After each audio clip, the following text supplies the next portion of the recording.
On April 30th, we are going to have a ceremony of kind of remembrance for former Alderman Carl Hudson. They're planting a tree and a bench, actually, in honor of him, and that so it's what the ceremony is. But it's at a park that's close to his house, and a park that he used to play at as a child. Just to be recognized, I think, by the community there. He became an alderman in April of this past year. When he became an alderman, the value there was he knew what he loved about Manchester as a boy and as a youth, and he talked about that. That's what he wanted Manchester to continue to be. Mr. Hudson was just an amazing person, and he truly cared about everybody.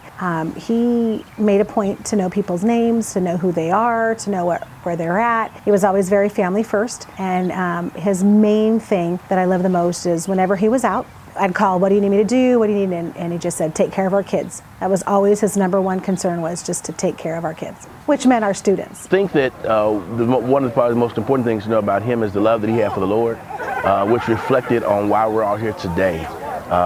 We're connected because of the love people have for him, and his passion for Christ exuded in a way that allowed you to see his faith, but his natural care and concern for people.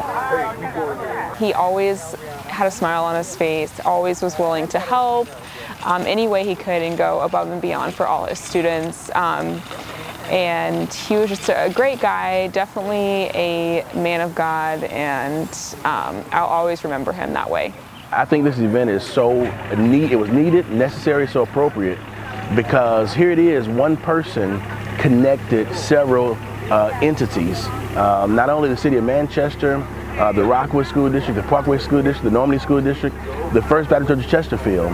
We're here today collectively and united because of the love and the service of Carl Hudson. So I think it was beautiful to show that when you touch and reach somebody, even when you're no longer on earth, your legacy lives on through the memories and through the impact you've had in people's lives. This event is personal and informal and relaxing and joyous. I think Carl would want that. The takeaway from this ceremony is we remember Carl, and through or having a tree and a bench here, it will always remind us that Carl is close. We need to all ask ourselves, can we do more when it comes to the impact that we have on the world around us? And I think Carl Hudson did more in the school district, in the church, in the community, evidenced by our presence today. So again, just thankful to be here and glad to see that his reach and his impact continues to live through us.